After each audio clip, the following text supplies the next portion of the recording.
In 2021, a sainthood cause was opened for Father Rhoel Gallardo, who died on May 3, 2000, after being held for 43 days by Islamists.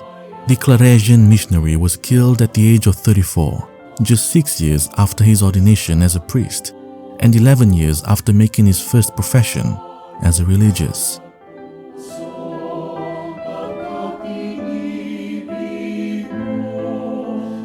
Father Rhoel Gallardo was the elder son of Dominador Gallardo and Raquel Dayap.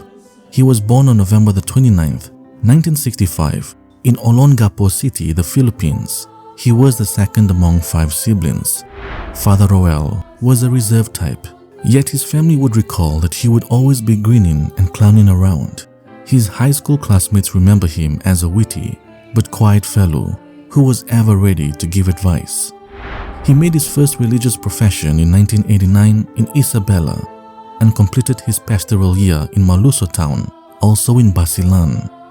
Little Claret was how Father Rhoel was jokingly called by his fellow seminarians when he was still under formation because of his diminutive size and saintly countenance, which made him resemble the founder of the Claretian missionaries.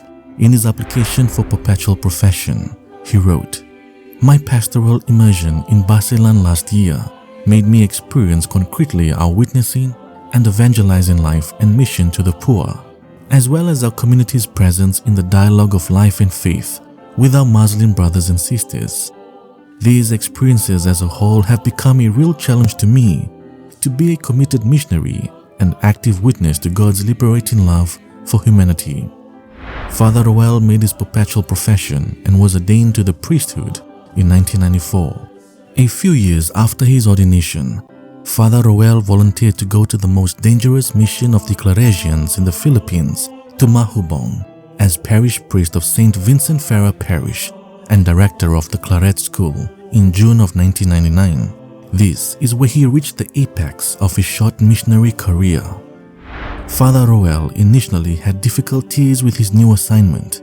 Months before his kidnapping, however, he exhibited a significant change. He became more appreciative of the people around him.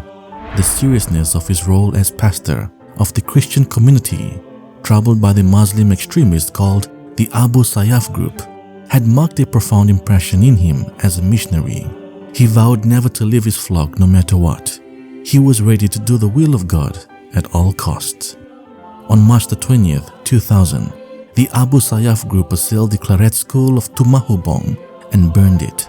Father Gallardo and 52 others, including teachers and school children, were captured and held hostage for 6 weeks. Father Rhoel's constant companion during their captivity revealed the reason for the beating Father Rhoel got from the Abu Sayaff members. This happened when he repeatedly inquired about the whereabouts of a Claret school teacher who was missing for several days in the kidnappers' camp. Irritated by his inquiries, the Abu Sayaff punched and kicked him until he was badly bruised. During the kidnapping, amidst the tension, the optimistic and prayerful Father Rhoel used to calm his companions. During those trying moments, he acted like a good shepherd. Those who survived the kidnapping recalled how Gallardo encouraged them not to lose hope, asking them to always pray the Holy Rosary. Despite their difficult situation, they prayed the Rosary discreetly as their captors prohibited them from praying, even forcing them to denounce Christianity. In April, some of the hostages were released. When the long negotiations between the rebels and the bishop did not come to an agreement, the Philippine army was forced to attack the Formosa's camp in the forest to rescue the hostages. They found the body of Father Gallardo, who was assassinated on May 3, 2000, with several bullet wounds and other signs of torture. He suffered 3 gunshot wounds at close range to his head, shoulder and back. The nails of his index finger and toes had been pulled out 2 or 3 days before he was shot at close range. The group also killed 3 teachers and 5 children. A requiem mass for Father Gallardo was celebrated by Cardinal Sin on May 9, 2000, at the Immaculate Heart of Mary Church in Quezon City. Both Christians and Muslims in Basilan showed high regard to the servant of God during his lifetime and after his death, that the whole province was overjoyed with the news of the opening of his cause for beatification and canonization. Servant of God, Father Rhoel Gallardo, pray for us.